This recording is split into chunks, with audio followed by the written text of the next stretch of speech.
didn't even think, of course, you were going to be here. I'll see you after. I don't think.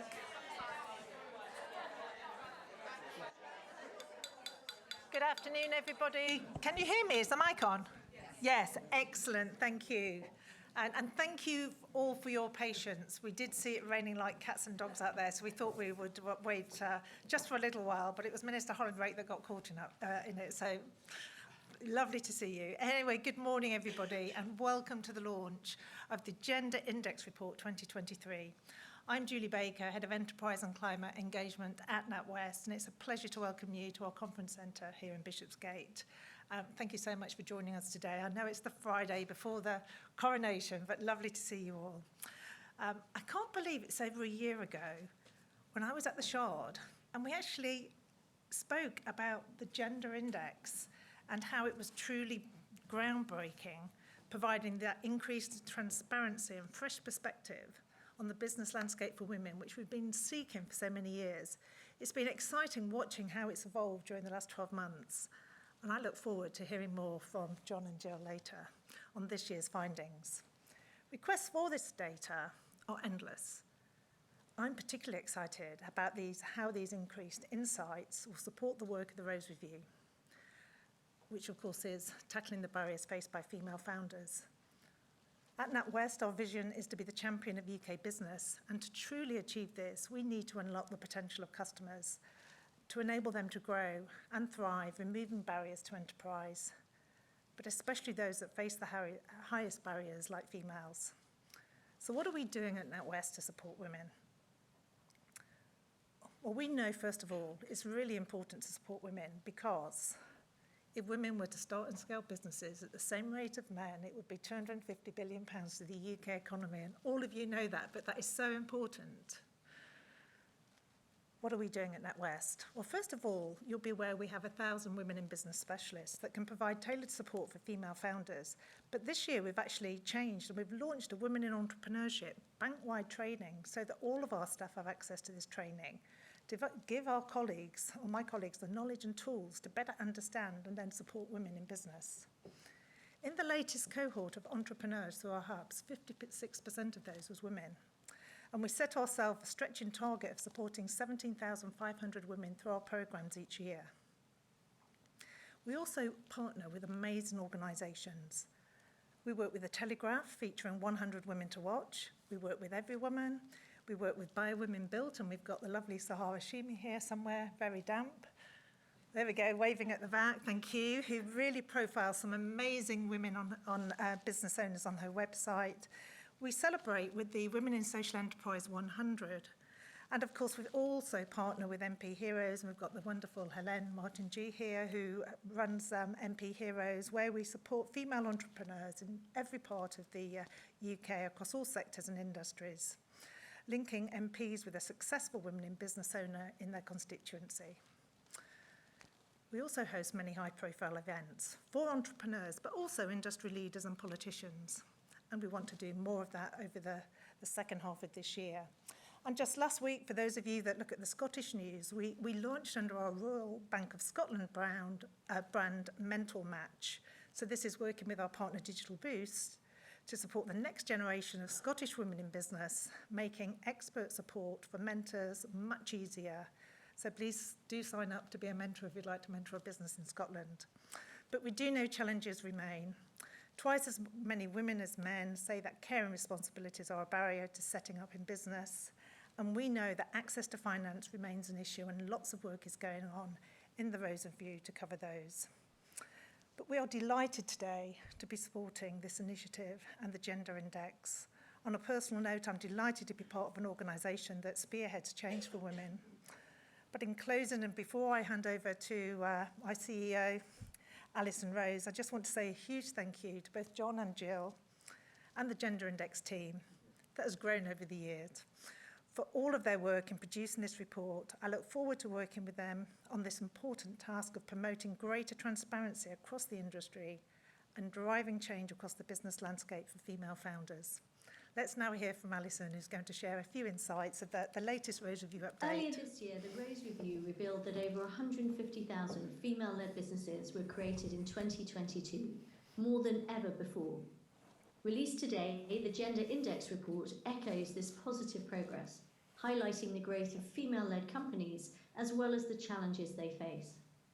I'm delighted that the report shows an increase in the number of women that are setting up companies across all 4 nations of the UK.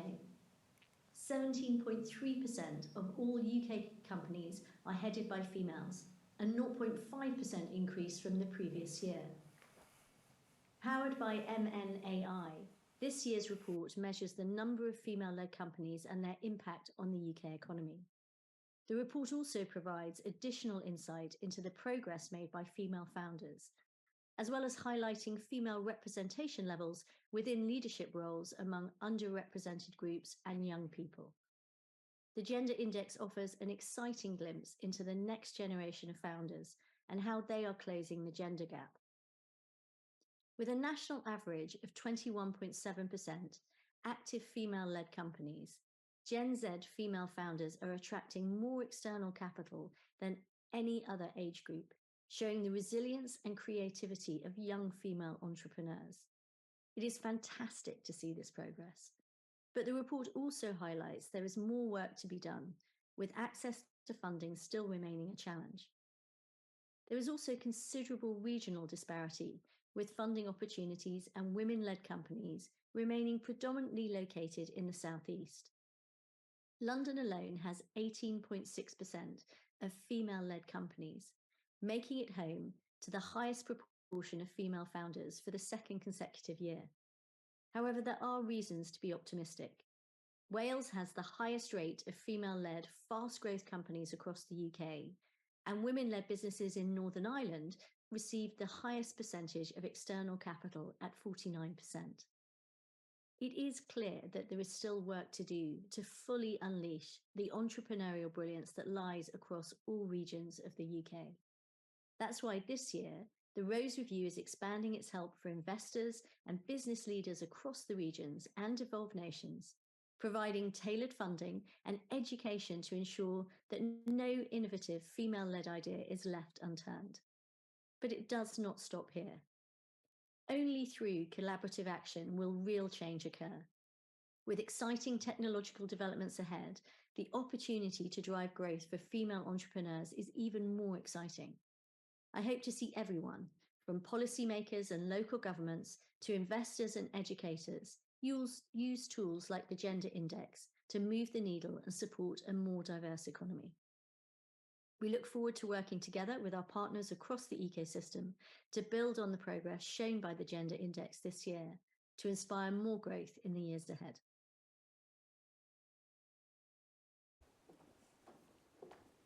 Thank you, Alison. Thank you, Julie, for your kind words and for giving us the context of what NatWest and the Rosary is doing and for hosting this event in these really, really lovely facilities. And the message from Alison Rose is very heartening because we're all working together in the same direction. And it's the partnership with NatWest and the Rose Review and that kind of collaboration with all our partners that's how we're going to drive the growth of female entrepreneurship. In case you don't know, I'm Jill Pay, and welcome to you all for coming and joining us here today. Over the next hour, you're going to hear from Minister Hollinrake.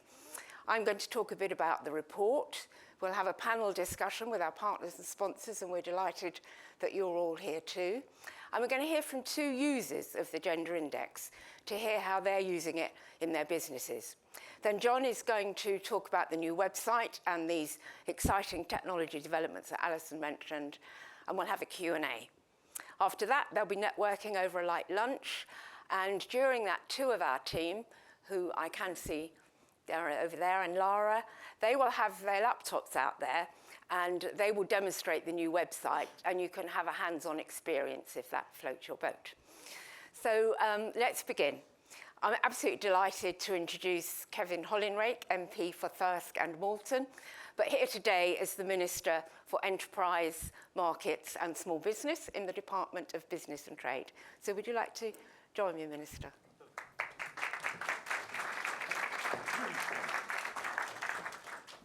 Thanks, Jill. You might have noticed that I'm not a woman, so I'm sorry about that, but at least I can say I'm massively passionate about business. And I started my own business. So to have the role I have now as business minister, as Jill set out, is a real honour, because for 30 years prior to politics, I ran my own business. I started a small business in York, which we grew into a national business. But and you look at exemplars, it's great to see people who are successful, and some wonderful examples, of course, of successful women, Anne Bowden or Marlene Fox, these kind of people. But you know, when you see what they've achieved, it's important to look back and just see how tough life was for them early on. And can I tell you about the story of my first ever customer, or our first ever customer, or should I say a potential customer, because we had literally nothing. I was a estate agent, so we had no houses to sell whatsoever. And so desperate to find a customer. And so we actually got our first opportunity, and a lady asked us to go and value our home, and I went out on a snowy spring morning, and I got there a little bit late, and the lady wasn't very happy I was late. She was kind of in her 60s, very beautiful home, and lady in her later years, and she said, well, you know, you really should not be late for appointments, so I'm going to cancel this appointment, and this will teach you a lesson. So that's great. I'm going to have to explain this back at the office, how I lost my first appointment. I said, well, listen, will you give me 5 minutes, quick look round, I'll, you know, give you a valuation and just leave you in peace. And eventually she took pity on me and let me have a look round. So I was looking for an icebreaker. I was looking for a book on the bookshelf or a set of golf clubs, something like that. And my eye settled on a painting over the mantelpiece, an old oil painting, and it's a chap in a big black cloak and a big black hat and a gilt frame. And I said to the lady, that's a beautiful oil painting. Oh, she said, thank you very much. She said, it's a family heirloom. I got a bit closer and I said, the chap in that painting looks just like Anthony Hopkins. She said, that's my great-grandmother. So it's not easy being business. And I would describe my experiences of business, my personal experience, how we did it. It was the way Churchill described the Americans, in that he said the Americans always did the right thing, but only after they tried all the alternatives. And it was us as well. We made huge mistakes along the way, but we got through it, and it's been a brilliant journey all that way through, from that small business back in 1992 to a national business in 2021, which we eventually sold. So. And the great thing is, now being a minister in the Department for Business and Trade, which we actually entitle the Department for Growth. That's what this is all about. And I think growth is really good for the economy, of course. It has to be, but it's also good for people like you. The opportunities that are delivered from it are absolutely huge, and it's transformed my life. And I would not be standing here as business minister, I would not be a member of Parliament, had I not had the opportunities that business brought. We talk about growth a lot, of course, and we talk about the government is very proud of our growth record. We're the third fastest growth economy in the G7 since 2010. We want to grow more quickly. But governments do not drive growth. The economy itself does not drive growth. You drive growth. That's the reality. It's the private sector that drives all the growth in our economy and pays for everything we do in the public sector, the public services that are so important. So it's hugely important you are doing what you are doing. And so therefore, I want to make sure our growth in the future is faster than the past, of course. And to do that, of course, why would you have your engine running on 2 cylinders rather than 4 cylinders? Why would you do that? And that's what the UK has had for so long. We've had the economy running on 1 engine rather than 2 engines. And now is the opportunity to turn that round. So it's wonderful to see what's been achieved so far with Alison Rose and the Rose Review, and Jill and John, in terms of setting out the position today in this gender index is so important. One of the best business books ever written was one called Good to Great by Jim Collins. It's a fantastic book. And he sets out 5 key principles in how you build a great business. And one of them is confront the brutal facts. Always got to confront the brutal facts about your business, however unfortunate they are. We've got to do that as a government, but also you've got to do that as a business. And the brutal facts that Jill sets out are absolutely critical baseline for us to grow from. And of course, we have made big progress, of course. 150,000 businesses set up this year, as Alison was saying, by a female-led business, which is fantastic. Double the number in 2018, and crucially, the rate of the number of female-led businesses is increasing. I think from 16% baseline today, around 20%. So that's really, really positive news in terms of for the wider economy, but also in terms of the opportunities for people who sit in this room today. There's three things I think that people want from the government. I wanted it from government when I was in business, was really I wanted them to get to a stable position, so get stability in the economy. I wanted them to make sure we got a fair and level playing field so we can compete. But really, beyond that, I just wanted them to get out of the way. It wasn't really, we didn't want the government interfering in things every day. We wanted them to get out of the way and let's get on with it. And that's certainly what we want to do, create those conditions, that framework for a stable economy.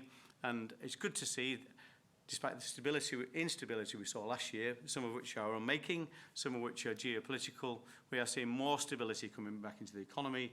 We are seeing the economy this year will grow instead of many predictions where they would contract, of course, and getting on top of inflation. All those things create the stable conditions you want to be able to take your businesses forward. But you also want a fair and level playing field yourself in things like access to finance, of course. And that's why the work is being done on so many different levels, both in our department and in terms of the other stakeholders like Alison and others, is so important in making sure we do take the opportunities of the future. And that's, as Alison said, that's a £250 billion opportunity. £250 billion to add to our economy. That's about 10% of our economy. So it's massive opportunity. And not coincidentally, I think, the UK is lagging about 20% in terms of our productivity, if you compare it with things like the US and Germany. So we can halve that gap purely by getting more female entrepreneurs to set up businesses and to grow them. So again, thank you to Jill and John for the work they are doing. I think a couple of headlines that we need to look at, or points of detail beneath the headlines. My role is Minister for Business. The number one problem I think we can solve in terms of our economy, in terms of business side of the economy, we are very good in the UK at startups. We're number one in the OECD for startups. We're 13th in terms of scale-ups. So that's a real gap, a real opportunity for us. If we could be as good as scale-ups as we are at startups, that's a real opportunity for the future and will, again, drive our economy forward. Interesting then that the proportion of fast growth scale-up businesses amongst female entrepreneurs is actually at a lower level than for male entrepreneurs. And that's, again, highlighted by the index. And that's another real opportunity we need to address because it's a challenge and an opportunity. And there are three big ways I think our focus is in terms of my job. Three buckets, if you like, in terms of that we're trying to fill with good policy ideas. Access to finance is one, so improving access to finance. Support and mentoring is the other. You know, if you've got a problem in your business, the best place to look or the best person to talk to is somebody who's walked that walk before, so somebody who has that experience. So support and mentoring is critical. And the final thing is removal of barriers to make it easier for people to start up and scale up. And this is part of that work we're doing today. So some good things we're doing. Startup loans. Many of you will have looked into that, hopefully, but startup loans are unsecured loans. We've got £1 billion of them out already, 100,000 loans virtually, up to 25,000 per person. So if you're in partnership, you can get £50,000, subject to business plan, of course, but really making it easier for people to access that seed capital, which is the most difficult part. You know, in terms of that job of getting the boulder to the top of the hill, if it is a 0 to 10 exercise, 0 to 9 is getting started up and getting through that first year or two, which is absolutely critical. So startup loans do that. The wonderful work in terms of things like the Invest in Women Code, of course, now 200 signatories that Alison, Julie and the team have managed to put together, which is tremendous. And that was always the target. I knew she'd hit the target, of course, and has done. We need to make sure that results in more funding deals for female entrepreneurs. And we've got things like the British Business Bank, our Nations and Regions Fund, £1.6 billion there, some of which goes into the women, helping women angel investment programme, which again is very, very welcome, a key part of the solution. So don't forget, when you're looking at debt finance, don't forget about equity finance. For many businesses, it's a better option than debt finance and easy to access if you've got a new startup that's got real potential for growth. So all those things are available to you, and we want you to take advantage of them. You've got some great schemes like EIS and SEIS. I declare my interest. I've taken advantage of a number of those schemes. They are fantastic schemes at attracting investment. We share the investment risk with others. So really, congratulations to you on what you're doing. Very exciting to be part of this this whole conversation, and you can be assured of my best efforts in trying to make sure that female-led entrepreneurs have the best possible opportunity in terms of starting and scaling a business in the UK. Thank you very much.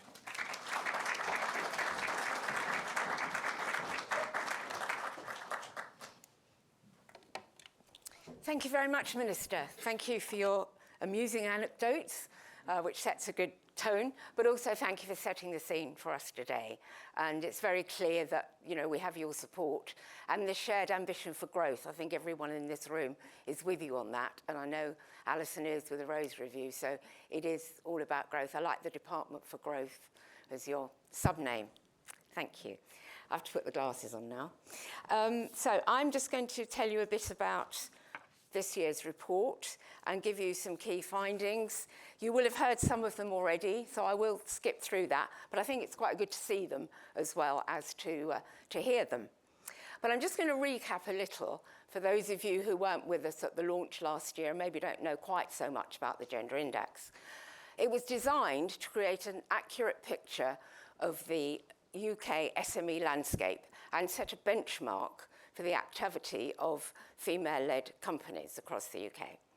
We launched in March last year at the Shard, and it was a very exciting day because for the very first time, we published gender disaggregated data. And that was the result of about a 10 or 12 year mission to do that. So it was a very exciting day. We also launched our interactive website, which is a tracking tool, and behind it is data on over 4.5 million active UK companies that can be analysed not only by gender, but by area, so the whole of the UK, nation, region, which is really important now, LEPs, and down to local authority level. And also by sector, by investment type, by fast growth, and by age of company. And this year we've added 2 other filters, which is ethnic minority leadership and generational leadership. And you'll hear and read a lot more about that. But the interesting thing is that all those filters can be combined to create a multitude of reports.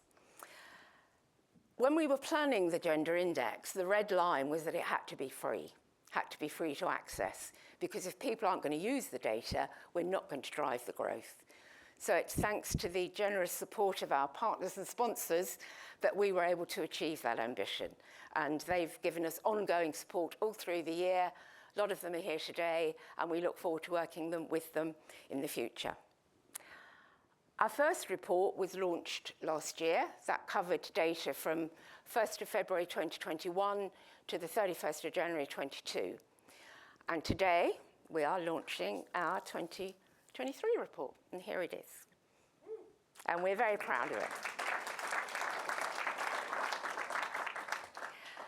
The data in here was over that similar year period, and our 4 academic partners, which are the business schools at Warwick, Strathclyde, Cardiff, and Queen's Belfast, took that year of data, worked on it, analysed it, and produced their findings and insights. And that's what creates the bulk of the report. But there's also an overall UK narrative and contributions from our partners and sponsors in there as well. But this report has greater breadth than our first report because we have the data on ethnic minority leadership and generational leadership.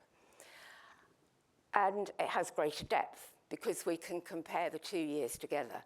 So we can show the growth or the alternative, which I don't really want to dwell on very much.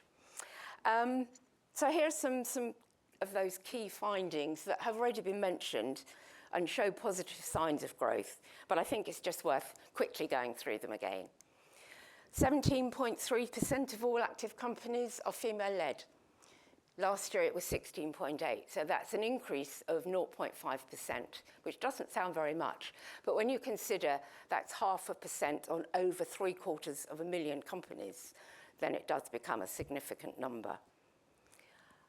The 150,000 newly incorporated businesses, that's 21% of the total, and that is a trend that's continuing to rise that we're seeing. And the very encouraging news about Generation Z closing the gender gap.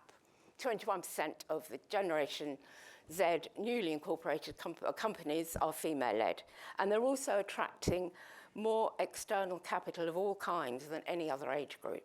So very positive news there. But of course, the data still tells us that the biggest barrier is still access to finance, as Alison and the Minister have already confirmed. Under a quarter of female-led companies secured any kind of external capital in the last year, 23.4%, and that's not enough. Although it's higher in the younger age groups, Generation Z and Millennials, but overall, this figure needs to be pushed and increased. And the other point I wanted to make was about the EIS-eligible companies. Only 10.9% of those secured the funding. And this is a huge missed opportunity, both by the investors and by the female founders themselves. But I know John is doing some work with other partners on that, and we hope to have more positive news on that for you next year. And there's some interesting points from the devolved nations as well. So in Wales, as Alison pointed out, 12.1% of fast-growth female companies are in Wales, up from 11.9%. There are good things going on in Wales, and we need to look at what they are. I know the Development Bank of Wales has been very active supporting this. And we're going to Cardiff, taking this to Cardiff next month, so I think we'll hear more then about what they're doing. In Northern Ireland, as Alison mentioned, has the highest proportion of female-led companies attracting any form of external capital, and a 49% increase what they attracted over the previous year. So that's an interesting thing to dig into. And I'm smiling even bigger than I do normally when I tell you this one, because in Scotland, turnover was average 19.9 by female-led companies and 18.6 for male-led companies. So that's pretty good news for what we're talking about today. But in England, the data really confirms the north-south divide. The concentration of external funding and female-led companies is in the southeast. And this is why it's so important to be able to dig deep on the data about the regions, to see what's happening where there's high performance and lower performance, and to be able to compare the regions with each other. So this very much feeds into the Levelling Up agenda. And Anastasia Ray is here from the ERC, and with the all-party group, we're going to produce a report to be published in the autumn, which is all about productivity. And that will obviously be analysed by the regions, by the performance of the female-led companies in those regions. So I think that will be of great interest to everybody, and we'll make sure you all see that as well.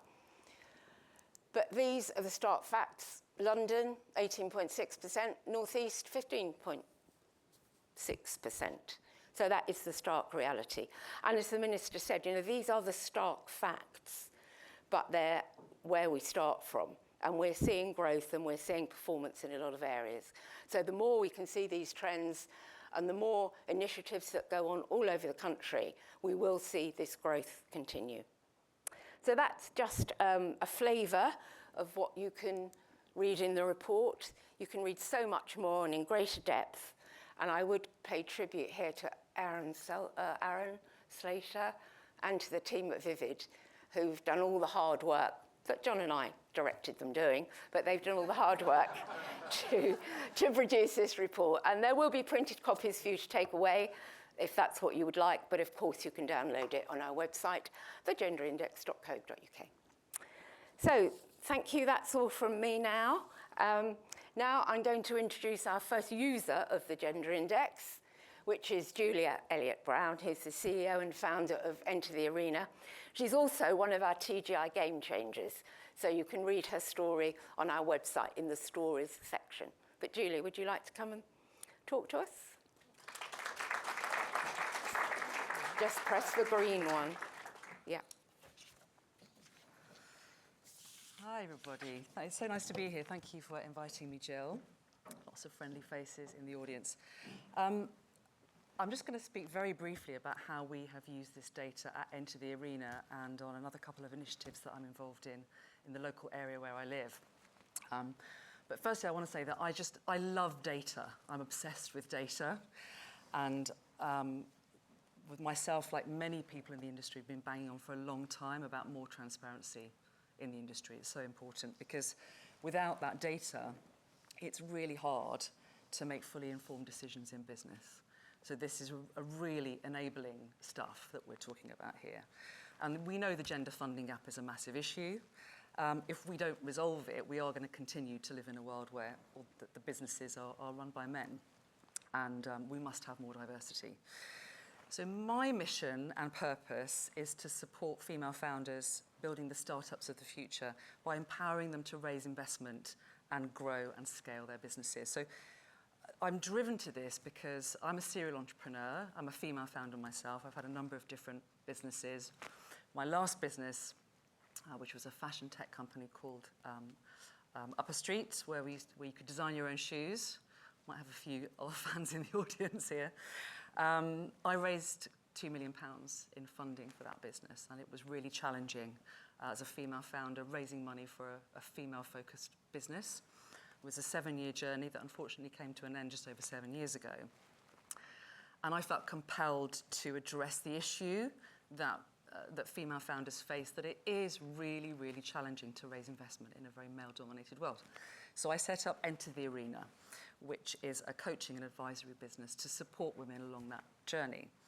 And I was beyond excited last year when Jill told me about the data that was being launched to get more insights into the markets that we serve. Over the last 7 years, we've supported over 1,500 women, and I'll tell you how we've done that. Let me see if I can get the technology to work. So we have our flagship coaching program is called the Fundraising Academy for Female Founders. We also run lots of masterclasses and workshops, which we do with partners in the ecosystem. And we also do business growth coaching. And just as a slight aside, in case you're interested, I also wrote a book, which I published last year, called Raise, the Female Founder's Guide to Securing Investment. And I host the leading podcast, which is called Fundraising Stories with Female Founders. So this is a space that I know really, really well. And the data is fascinating. So let me tell you how I've used it so far with Enter the Arena. And I think we're only just starting on this journey because obviously there is a huge amount of new data that's coming out, and I'm sure that Jill and John are going to be doing even more in the future. But a couple of ways we've used it. So first of all, for us, when I started Enter the Arena, and I kind of said, right, I'm going to support female founders in raising investment. I cannot tell you how many people said to me, well, there's no business in that, Julia, because there's just, there's not very many female founders, are there? Why don't you help all entrepreneurs? And I said, well, that is the point. That is the point, because there aren't enough female founders building these kind of businesses. But I didn't have the data to prove it. And now, we do understand what that opportunity is in the UK. We know now from this data how many women are starting businesses. We know how many of them are high growth. We know what the gap is. So that's really helpful when we're talking to people in the industry about why what we do is so important. And we know that with only 0.2% of female-led businesses being high growth, there is a significant requirement for support in getting them to take their businesses from the beginning through to the scale-up businesses of the future. Knowing this data also underpins our strategy of making sure that what we do is accessible to all across the whole country, and in fact beyond the UK, because we can work with founders from anywhere. We now know that 81% of female founders are outside of Greater London. And you look at what goes on in the industry, and most of the stuff that happens to support female founders is in London. Every single event that I get invited to is here. And I personally find that really annoying because I don't live in London. And it's really difficult. And when women are building businesses managing their families,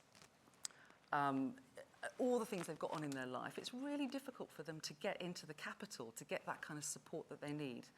So knowing that data really helps me feel convinced that, building our what we do is predominantly online.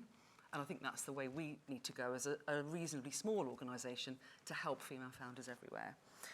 That knowing that data supports us when we're talking to people in the ecosystem about doing things like masterclasses, workshops, events.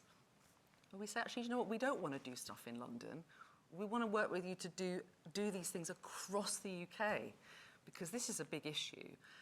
And I've been talking about this stuff for ages, but now we have the data, it's just so much easier to convince people of the need. So that really simple ways that we are using it within Enter the Arena. And I can't wait to see all the extra data that's coming out. And then there's the 2 more initiatives that I'm kind of involved in. So I mentioned I moved out of London. I did the usual sort of escape the city in the pandemic, moved to the Kent Riviera 2 years ago now, to Folkestone in Kent, which is an incredible town that is really going places. If you've never been to Folkestone, please go and have a look. It's beautiful. But when I arrived there, I very quickly realised that there just wasn't very much going on to support entrepreneurialism, and particularly nothing going on to support high growth entrepreneurialism, underrepresented founders. And I couldn't find anything that was really supporting women in business on a very local level either. So there's 2 initiatives that I have been involved in kicking off. One is called WMN Folkestone, which is Women's Mentoring Network in Folkestone, where we're gathering local women who are, we've had 1 launch event so far, and I'll tell you a bit more about the data in a sec. And the other one is an initiative that is not off the ground yet, but with a partner I'm trying to get off the ground, which is something called Folk Hub. We want to build an innovation hub in Folkestone where we can bring together entrepreneurs, where we can run accelerator programs, where we can support social enterprise and foster this high growth entrepreneurialism in a town which is really going places, as well as supporting the regeneration of the town centre, which is much needed.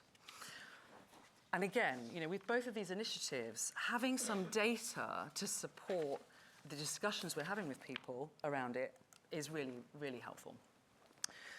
So again, this first point about understanding our market opportunity. So I'm looking at female-led businesses. When we did the launch event for WMN Folkestone, I thought, right, first thing I'm going to do, I'm going to go to the gender index and just understand a bit more about the women who are in this area. And I was fascinated to see that there are 918 female-led businesses in Folkestone and Hythe. 0 high-growth female founders in Folkestone and Hythe. We had 100 women at the launch event, and when I told them this data, they were like, that's amazing. And I said, well, we've got 100 of you here. If each of you go out and find 8 other women in business in this area, we could have all of us involved in this network, supporting each other, and really make a difference. So just having that data, I think, it really helps with the argument. It also helps us identify the support requirements that people might need. So I was, again, astounded to see that 40% of the female-led businesses in that area, 40% of that 918, are newly formed. That's a lot, I thought. That's quite a lot. And these are women who really need help getting their businesses off the ground.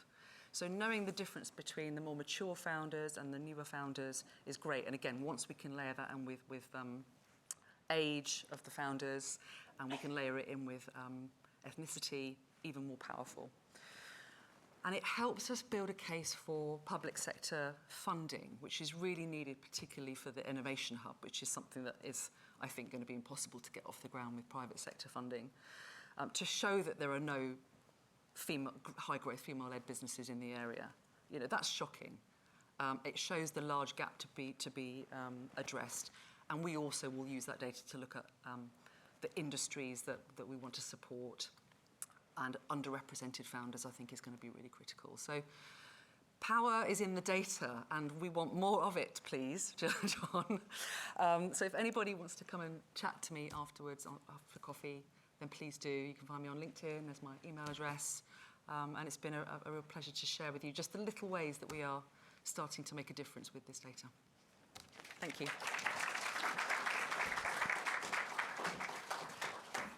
Thank you, Julia. It's so interesting to see the different ways that the data is being used, ways that were perhaps unexpected to us at the beginning. And thank you for telling your story so well and with such passion.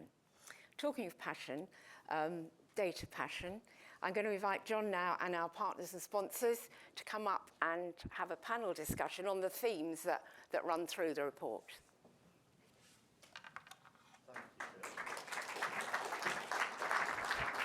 Right, please come and have a seat. So this comes with a health warning, by the way, well, a sanitary warning from my side, which was that when, go on, scooch along, there we go. Right, so when Jill said, could you moderate this panel? I said, yes, I'd love to. It'd be fantastic to do it. I mean, what an honor. I mean, pioneers, absolute true pioneers of female disaggregated data and information in the UK. What an honor that is. She said, but comes with a caveat. And I went, right, what's the caveat? And she said, don't talk about data. No data. Cannot talk about data. And I said, really, no data? And she said, no data. She said, data man comes later. I said, there is no such thing as later for data man. So with much ado, my first question, you will be delighted to know, is all about data. And why not? Let's explore it in a bit more detail. And so joining us today, just for clarity, we have Julie Baker from NatWest, Catherine Wright from Silicon Valley Bank UK, Priya Lakshmi from AWS, and Charlotte Keenan from Goldman Sachs and the 10,000 Small Business Programme. And it is a real honour to be here with you all, and thank you very much for doing so. Very first question is obviously going to be about growth, and it's going to be about data. But really, I think that there is no one better placed to begin with than Priya. You operate in a technological environment. AWS is famed for its growth as well. I'd like to ask you, first of all, how are you using data? You know, what's the core concept behind it? You know, what are the challenges that you see, and what can we learn from that? Yeah. Can everyone hear me, or do you need me to pick up a mic? Yeah, good. Look, I mean, data is at the core of everything we do as a business. You know, not just AWS, the wider Amazon as well. You know, I earlier on saw on the slide pack, you know, about Amazon helping the SMB businesses. In the UK, we have about 600,000 businesses that have leveraged, you know, support through everything that we do in the UK itself. What I see a lot with enterprises, you know, using data, you know, on three broad categories. First thing is around you know, improving customer experiences through personalization. So they use the data to figure out what we can do to help customers do better with themselves, right?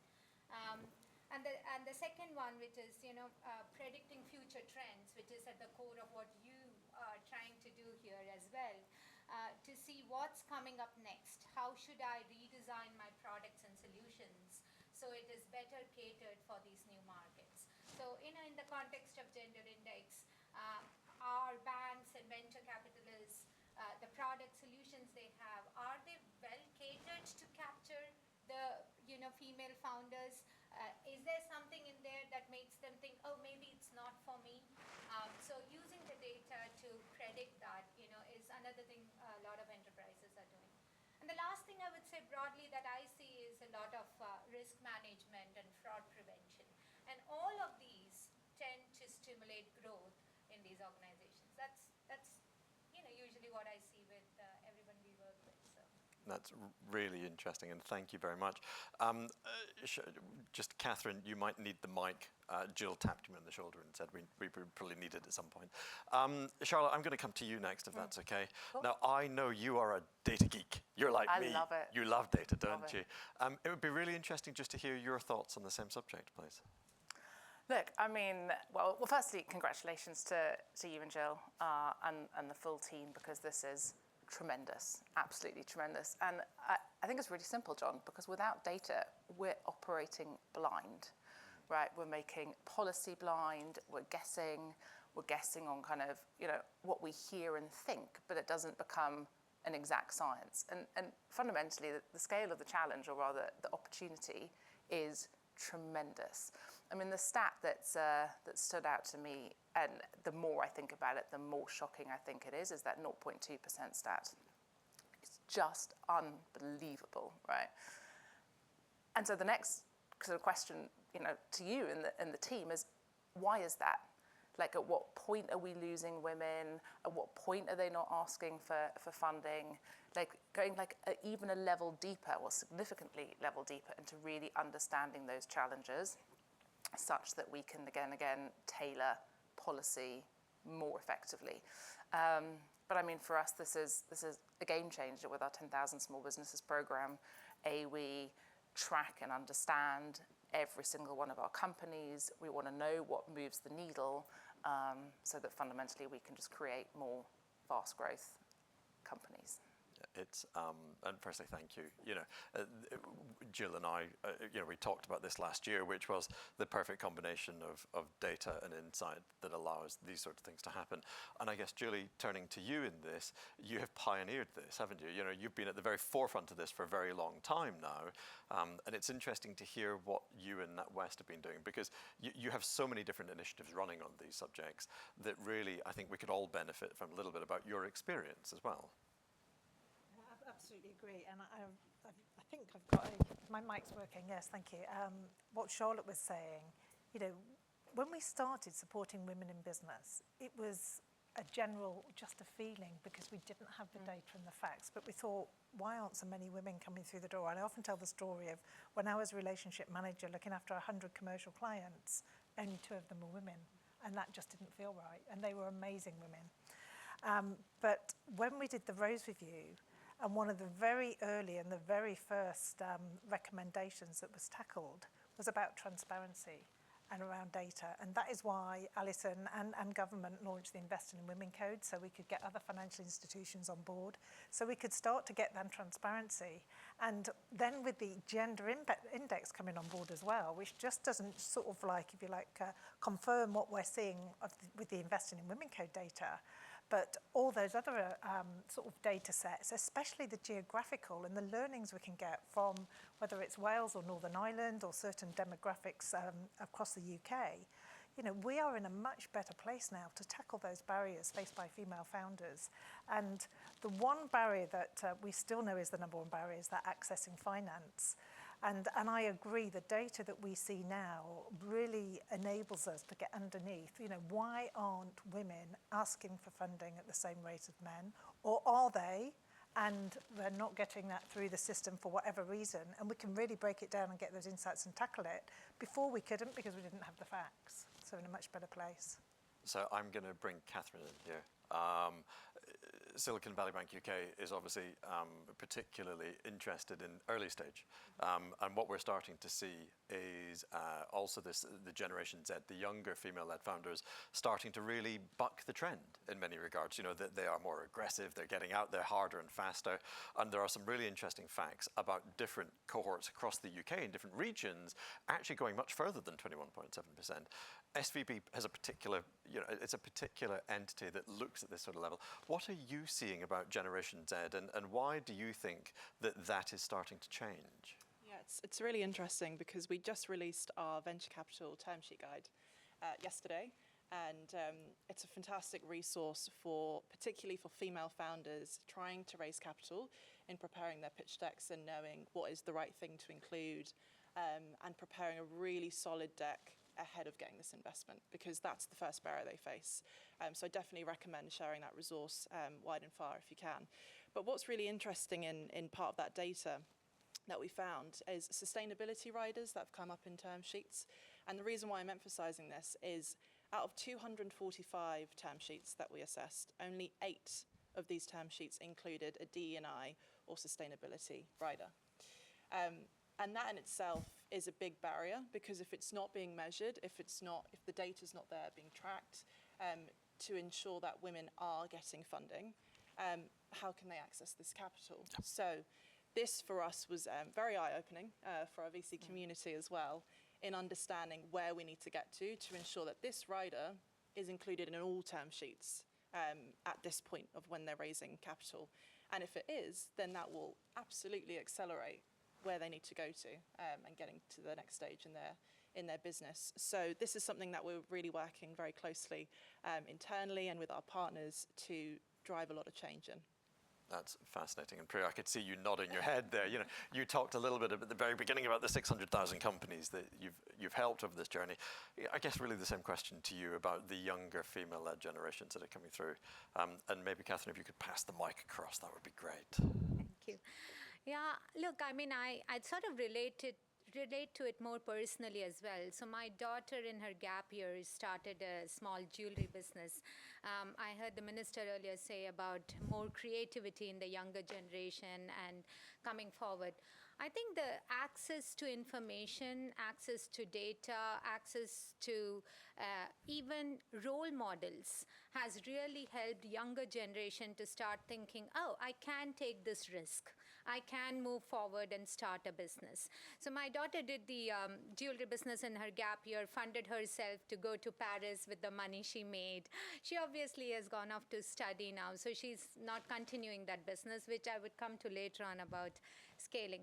So I think technology advances help a lot. I mean, she just used an e-commerce website called Depop that younger generation use. I mean, something I hadn't known.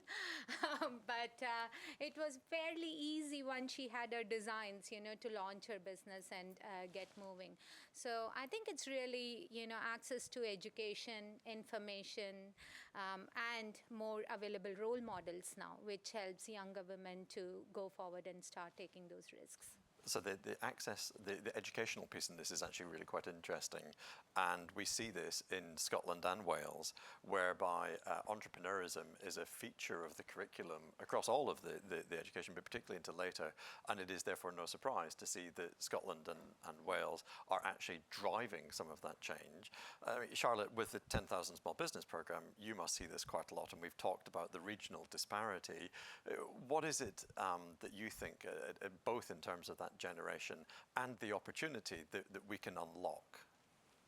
I mean, I think education is absolutely paramount here, right? And it's both in terms of, I mean, you know, yes, a curriculum from a young age, but actually ensuring that business owners and business founders have access to that type of education, right? And we provide it, you know, globally through 10,000 Women, and in the UK with 10,000 small businesses. And it's how we train and skill up CEOs and founders across all aspects of leadership and running a company, but particularly how to think about capital, what it means, how to critically access capital, what is the right type for their business, when is the right type, when is it right for their business. And therefore we give them the confidence to then go and ask for capital, because if they're not asking, they're not going to get. And that's the huge gap that we consistently see is the universe of female entrepreneurs wanting investment, and then you have the investor community. Oh, if only I could invest in more women, I can't find them. And this kind of connectivity point, which is so obvious but so fundamental, right? And I mean that's the other side of the education piece, is educating the investor community. And this is actually one of the things that we've done with the blended finance instrument in partnership with the IFC and the World Bank, is as well as us deploying loans to female-led businesses, we know culturally that unless you're changing the mindset of those investors to realise that women companies, you know, are often, frankly, better businesses, the default rates are lower, that we're demonstrating performance, it's really pretty so fundamental. You're saying that M&AI needs a female CEO? But I love the role model point as well. I think that's so important. I mean, I remember, you know, 10 years ago, every time we were putting a panel together, we'd be like, where are the women? We'd be kind of like scratching the database to find, and you go to these type of events, it would always be the same founders on the same type of panels. And, you know, we used to cry out for role models, and I think actually all of us collectively, I think we're doing a tremendous job at showcasing and profiling, and women are now standing up and talking about what they're doing. So, you know, the example of your daughter, I think it's fantastic. I would agree completely with that. So we've got a couple of minutes left. So one question for you all, which will be, you know, the obvious question about what can we do, what more can we be doing to support both female and ethnic minority founders. It's a diversity issue that I think we see, and certainly the data that is now in the Gender Index starts to suggest that that is the case. Julie, turning to you first, if I may, what do you think we can be doing more? Well, I'll talk about finance, and for me, accessing finance, I still think there's work to do around demystifying all the different types of finance. It is a minefield. It's a minefield for people in this room. So you put yourself in the shoes of an entrepreneur, and certainly that's something that we're looking to do with the Rose Review over the team over the next sort of 12 months, and of all of the stakeholders that we work with. But also, it's really important to get more women in those decision-making positions. So we need more female angels, VCs, and we're working with UK Business Angels to onboard more women of wealth. And it doesn't have to be really wealthy, but be really good to get more women supporting women from an investment side as well. Excellent. Catherine, same to you. So one of the teams that we set up in 2020 is called the New Strategic Channels. And this particular group of people are targeting underrepresented founders and ensuring that they get access to capital. So my ask is, if you know any underrepresented founders, please send them our way, because this is exactly what our team is dedicated to do. And they've had tremendous success. I mean, we partner with the Newton Venture Programme, the Diversity VC Forum, the Founders Forum, to share the education that Charlotte mentioned, you know, and all the resources available, understanding the different finance instruments that these founders can go for. And that is integral to what they do. And for us as a bank, it's one of the key areas that we're really, really focused on. So just sharing that wide and far. And we had a fantastic event recently in partnership with Google, a Black Founders event, and it was significantly oversubscribed, which was brilliant. So it shows that this is really an area that we can be doing much more in. But if you know anyone that needs investment in that area, we are absolutely here and ready to partner with them as much as possible. Well, you heard it here first, so there we go. Priya, 30 seconds from you, if I may, just onto the same question. Yeah, look, I think a lot of the theme today in the room was about scaling. You know, it's very encouraging to see that we are already seeing that there's a 0.5% increase in starting businesses, and the younger generation are doing even more. And I'm possibly jumping ahead already and saying starting's great, you know, we are making progress. What can we do in the scaling side of it? So when we talk about access to funding, I think, you know, last year's Invest in Women Code report said that, you know, the approval rates on funding are sort of similar for men and women, but the amount that goes to women are much less. And it might be an idea, and I'm a technology person, so I'm going to go back to technology and data to say what we should be doing here, is to think about looking to cut the data sector-wise to say what sectors are women building businesses, and in those exact sectors, how much funding did men get and how did they scale, and use that to improve access to women to scale their businesses. I think scaling was a big theme from, you know, the minister to enter the arena. And I think that's where, you know, the data needs to go further deeper to start helping, you know, the banks to start thinking, what can I do to help them scale now? Maybe I'm jumping the gun, like I said. I know that we haven't done possibly enough to even in the starting side, but I'm quite passionate to take it forward. Even my daughter, I mean, she left it there because she went off to study, but, you know, she's not going to close it down. But what can she do to scale it quickly, right, is the question I would ask. So. Wow, so set the barriers and then smash through them. That's what we're talking about, isn't it? Charlotte, finally to you, please, if I may. I have a theory, which you could test. Go on. There is a phenomenal entrepreneur, Eric Collins, a diverse founder, and I would recommend listening and reading his work. But he always makes the point, ask for money when you don't need it, right? And I think men are probably slightly more bullish about doing that, and therefore it's slightly easier to get that capital. Whereas we know from qualitative gender research, women are more cautious, want to be better equipped, want to be at exactly the right point that they think for the business. And I'm just wondering if that is hampering how they therefore approach it and get it. But again, it's just underscore capital, capital, capital. Well, there we go. So we've heard some fascinating insights here. We really have from a diverse range of industries as well. I'm sure you'll all join me in thanking our panelists very much for their time today. And we look forward to hearing more about all the initiatives that you're running independently as well. Thank you so much indeed. Thank you. Thank you very much, John, and all our illustrious panel, for giving us your insights and your ideas, which is great because that's all about moving things forward in this whole growth agenda that we have. So thank you all, and thank you, John, for sharing not too much data, I think.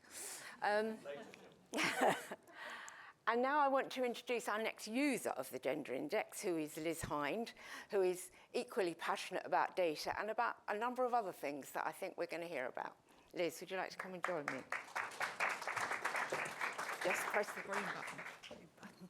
Yep, thank you very much, Jill, and it's absolute delight to be here to talk about this because, as many of you in the room, I am another badge-wearing data nerd, and I make no apologies for doing that. I work for an organisation called the Women's Budget Group. There we go. If you've not heard of the Women's Budget Group, we are a feminist think tank. It was an organisation that was started 30 years ago as an organisation of economists who would join up and sit and watch the budget together and produce a gendered analysis of budget announcements. It has grown over that time. We are maybe not quite a fast growth organisation, but there is definite growth in our organisation. And we aim to be the link between academia, the women's voluntary sector, and other think tank organisations. So our sort of stated aim is we put the women's issues into economics and the economics into women's issues. And of course, you cannot do that unless you have the data, unless we can analyse the data and see where women are working and measure their economic inequalities, then we can't come up with economic policies that we would like to see in order to drive gender equality in our economy. And our economy is still very gender segregated. So as the report shows this year, women are working in different sectors and they are starting their businesses in those different sectors. So there still needs to be a lot of work around, for example, women in tech, and getting women to understand tech, which of course starts early and starts with the sorts of policies that we talk about, with early access to education and the importance of providing funding for our early years organisations. So we do a lot of work producing lots of reports and evidence on women's economic positions, but we also know it's important to use our understanding and our skills and our research department to build capacity for women to advocate for themselves. And that's the project that I am particularly working on, the Local Data Project. And we offer free training and support to voluntary and charitable organisations within the women's sector, because while we are all proud badge-wearing data nerds, unfortunately, there are a lot of people out there that are still to find the joy of spending days poring over spreadsheets. It's a bit of a personal mission of mine to show them how much fun downloading zip drives from the ONS and producing some charts from that data actually is. But once you get over the barriers with some of these women, that actually, yes, it is really empowering for them to see themselves reflected in the sort of national data sets and to be able to talk about their experiences and see those shown up in the data. So we work with any charitable or voluntary organisation that comes to us, and some of those organisations are business network organisations, because starting a business is quite a lonely thing to do. Before I worked for the Women's Budget Group, I was running my own business, and I know how difficult it is that first time you've got to take someone on, and you've got to work out how to pay them properly and sorting out tax and all of that. It's a really hard, lonely thing to do. So what do women do? Well, they come together in little social networks, and I've been providing some training to those organisations. The local aspect for us is key, because we know that women are more likely to be relying on public services, and those public services are locally planned and they're locally driven. So the key decision makers that we see to actually driving towards a gender equal economy are local politicians. And you need data. If you're going to go and try and lobby a local politician to change things for you, then data is key. So that's what we do. We train people up on where to go to find that data and how to use data to communicate in a way that decision makers actually understand. It's interesting you're talking about Wales. I was actually in Wales a couple of weeks ago, training people up on gender responsiveness in transport policy. And there's all sorts of that work going on that we're driving through the local data project. And when I'm talking to those groups of women, a couple of years ago, the training that I would have provided would have been so incredibly different when I'm talking to women who are running their own business, because we couldn't see ourselves in those data sets, those ONS data sets, because all of the measures that were being used about gender inequalities in our economy are about gender pay gaps. Now, if you are running a business, as I was, I don't care about the gender pay gap. That's what employees are seeing.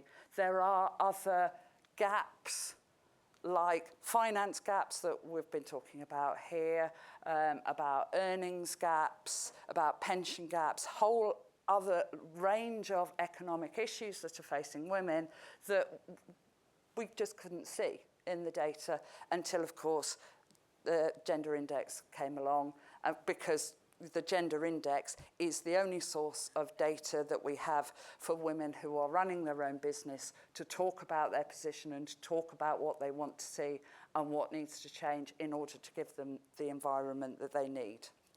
And there is still a lot of work to do. It's fabulous to hear all of the projects that are going on to educate women and to talk to them about how do you access finance. But we also understand that there are structural issues that women are facing, and I think someone mentioned the provision of unpaid care, because that is still a huge barrier to women being economically active. This is data here from the census, and you can see that there is still a huge gap in who is providing that unpaid care, and it's mostly women. And as the local data project is here to provide that link between academics and policymakers and those voluntary and grassroots organisations, I know what they would want me to tell you is that we need to work together in partnership, because there are problems that you can solve, but those structural problems, we need to see that local planning happening, because if we give women the tools, then they can go out and they can achieve things, as we've heard about. But we've got to provide women those tools in order to be able to go out and do it. Because let's get rid of this idea that women are meek and scared and don't have the ideas. Of course they do. But if we can't provide them the social infrastructure that they need in order to deal with their lives, then we're not giving them the environment that they need in order to succeed, in order to run high growth businesses, which we know that they can do. So this is just to underline my point from the OBR's analysis of the recent budget, as we all want to see that growth, talking about the policy on providing free childcare for very young children. And as you can see, I've highlighted at the bottom that, you know, providing that social infrastructure is the policy that has by far the highest impact on the potential output in the budget. So it's all about how can we help women to look at themselves in the data, find themselves in the official data sources, and then start using that to talk for themselves, to advocate for themselves for the changes that we want to see. And I cannot stress just how important having the gender index data is at that local level so that women can see themselves and start having those conversations. So thank you very much to Jill and the team, and we look forward to working with you in the future. Thank you.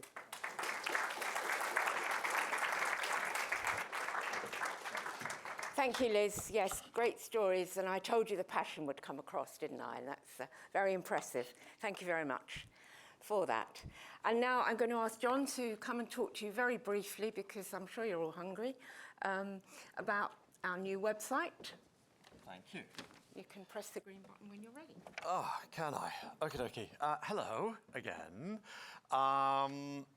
So, as you guessed from the session earlier, last year, for those of you who weren't here with us, and shame on you all for those who weren't, by the way, Jill kindly renamed me Data Man.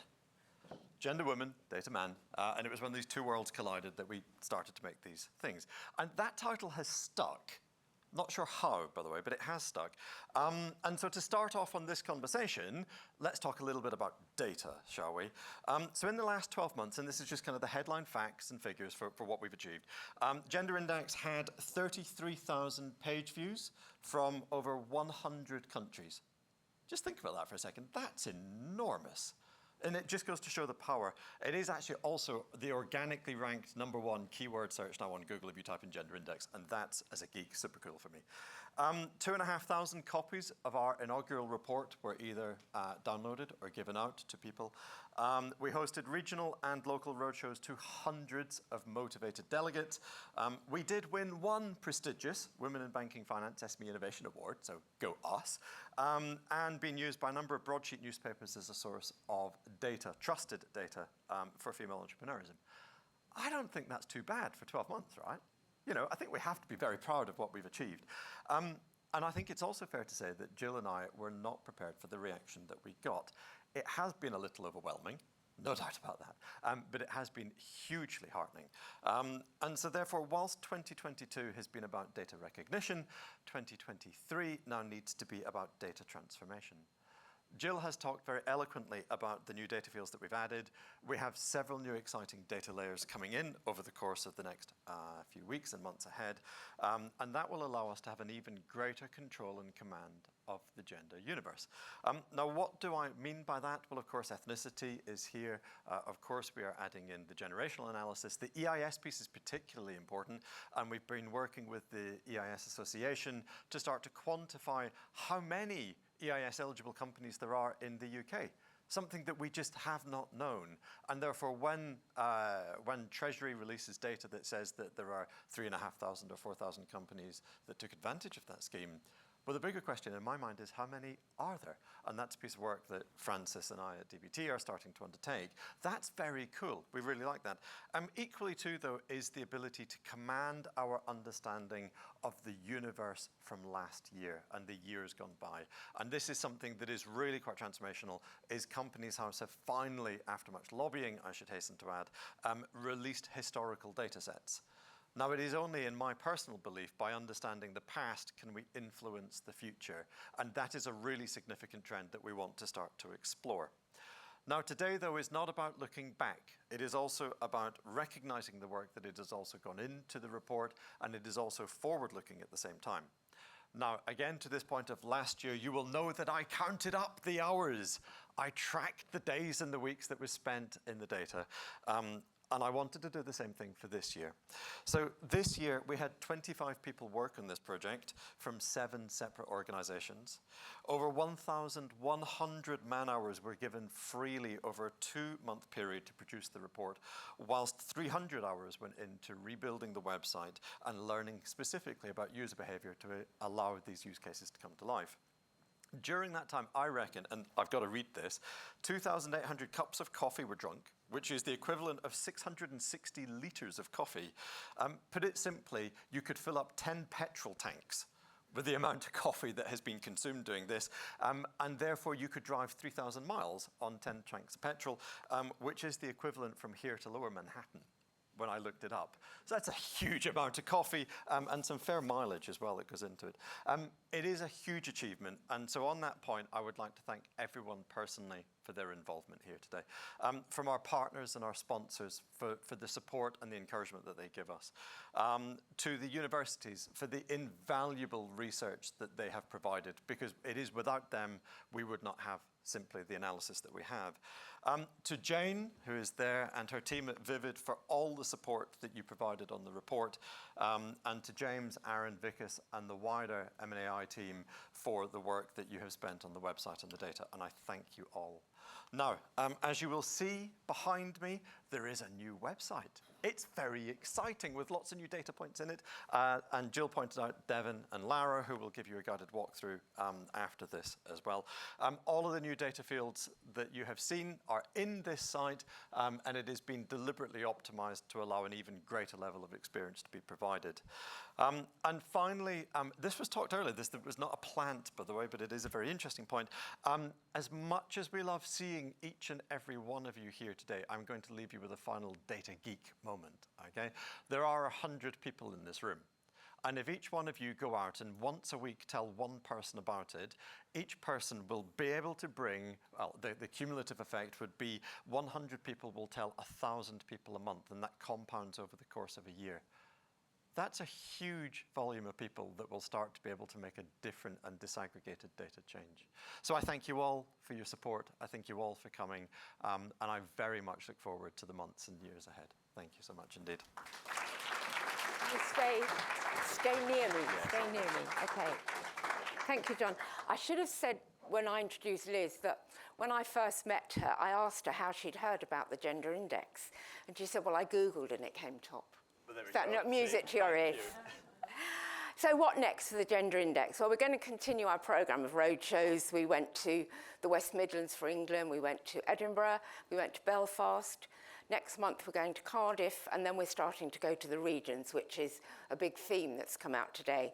So we shall start in the north and then go to the southwest and more after that. But beyond that, we're actually now getting onto the international scene. You may have heard of the Diana Conference. This is the most prestigious global conference for female entrepreneurship that happens. It's organised by Babson College in Boston, Massachusetts.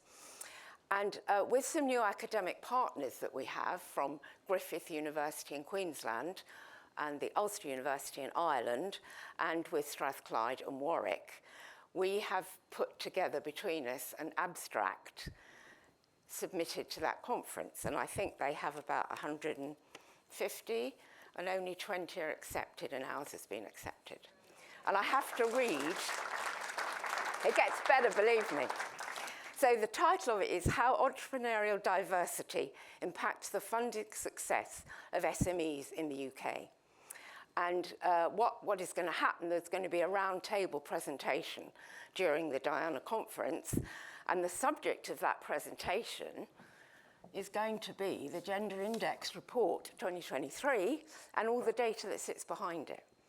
So what this means is that the UK will be showcased on this global stage about leading on collecting and analysing gender disaggregated data.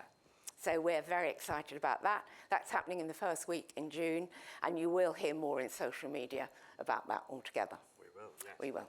Now, so before you go any further, I've got a surprise for you. Oh, not another front cover. I know. No, it's not another front cover. I can't do that. Do you know why? So last year, I gave Jill edition #1 of the Gender Index. That was the very first thing. It was framed. She doesn't know that I ripped the gubbins out of it to fit it in the frame, but she does now anyway.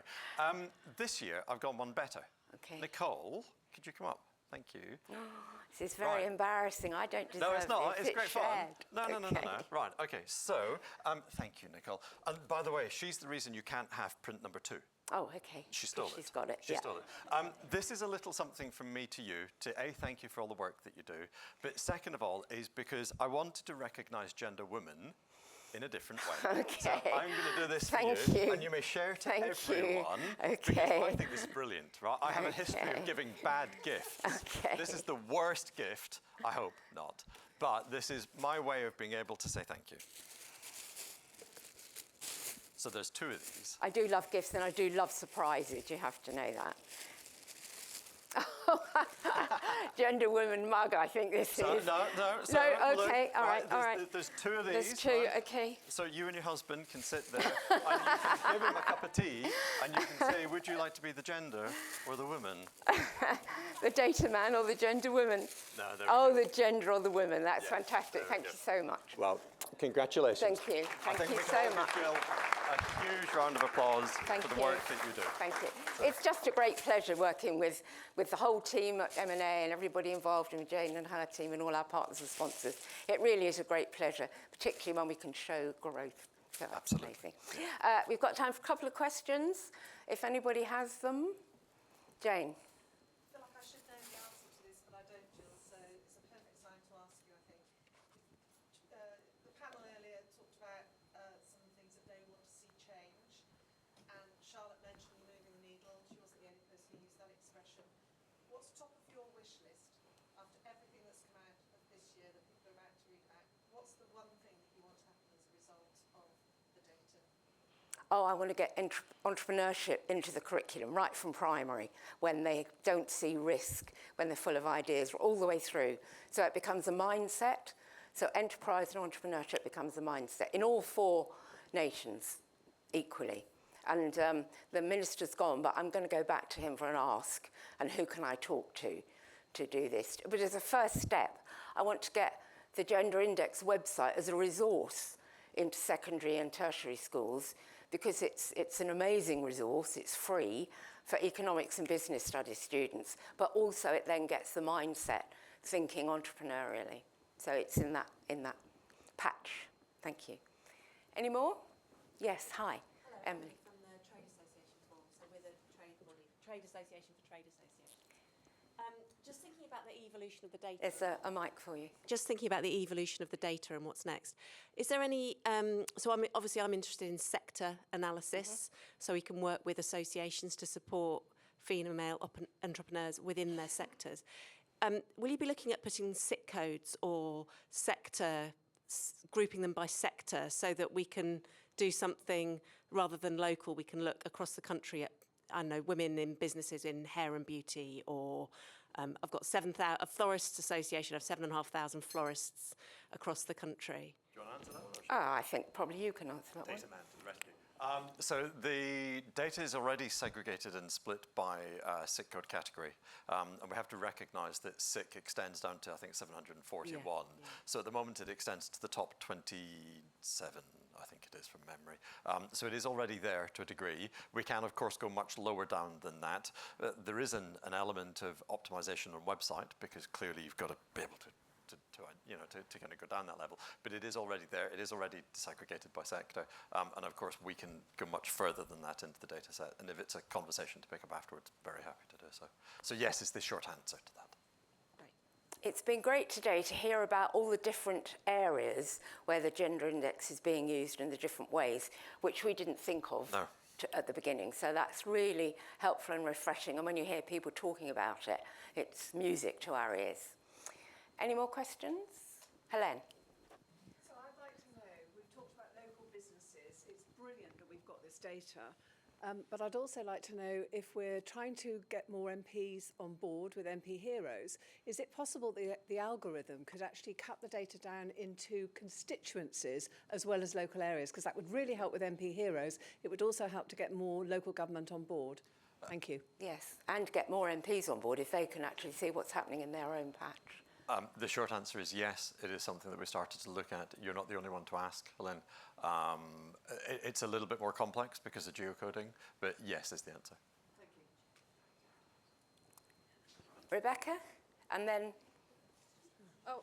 Thank you. Did you say type of funding was one of the filters at the beginning? So could you filter by debt or equity? And do you think there's similar problems in both, or do women kind of suffer more in one area? Debt is very hard to track because if it's secured, you can see it. And we see that. It's not a part of the system just yet. If it's unsecured, it's very difficult to track because there's no public record for that. And we have to recognize there is a limitation to what you can and cannot see. But it is something that has been talked about at the Rose Review Board as well. That was mentioned last week. And it is a particular interest of focus. We don't yet know, truthfully, if there is a bias between debt and equity. There's an assumption that is still there. It's something that we are working on behind the scenes. Rebecca, did you have a question? Yeah, so we've heard quite a bit about younger female entrepreneurs today, but I'm quite interested, given that 50% of our working population in the UK is going to be aged 50 plus in the coming years. What can the data tell us about the more experienced individuals, and particularly females? That's in the report, because now we can do the generation analysis that goes right through to the silent generation, all the way through. So you will be able to see that, and you'll be able to interrogate the website and look at it, whatever area you want to, and whatever sector type of investment type is what we have. I think we have 4 categories of investment type, But the generational data is in there all the way through, from the 5-year-olds to the 105-year-olds. Thank you. I think we have one more question at the end of that row, and then we're going to break, but we will be here if there's more questions people want to ask. Hi, this is Sonali from the Scale Up Institute, and we use MNAI quite often. And so I have 2 questions. We also we release the Female Founders Index every year, and we love to see gender disaggregated data. We focus mostly on fast growth, but this is clearly very interesting. So I have 2 follow-up questions. Access to finance is a very key barrier, which we also work on tackling. So you talked about investment type, and while between debt and equity, is there also a filter on within equity if we want to see what type of investors have been funding? So if it's VC money, PE money, all those kinds of things. And then the second thing was, I think another aspect or another layer of access to finance challenge is the gender balance in the investor community. I don't know if it's already there or if there's an outlook on how that can be represented or understood better. I'm smiling. I'm like, yes, I know the answer. So whenever someone says, I've got 2 questions, I always think, oh God, right, okay. Thankfully, in this instance, I know the answer to both. So the website currently is split between the different investment types of PE, VC, corporate, and angel. So that one's relatively easy to answer. And the second one is that you'll be delighted to know we've been working with Diversity VC to start to understand the diversity within the investor base at the same time. The one thing that they were lacking was the analysis of the VC and PE community and the principles that sat behind. So of course we hold that data, so we've been able to give them that as well. So that is an ongoing exercise. That is not something that will be done in the next 2 days, 2 weeks, but in the coming months, that report, so the analysis has been undertaken to the GPs at this level, but there is that report that will be coming out, and we're very proud of our relationship with Diversity VC as well. Okay, well, thank you all for your attention. Lunch will be ready, but here are Devin and Lara. Would you like to stand up? Who will now go and be behind their laptops and be able to demonstrate the new website to you. Okay, thank you all very much. Thank you. You deserve it. It's just such fun.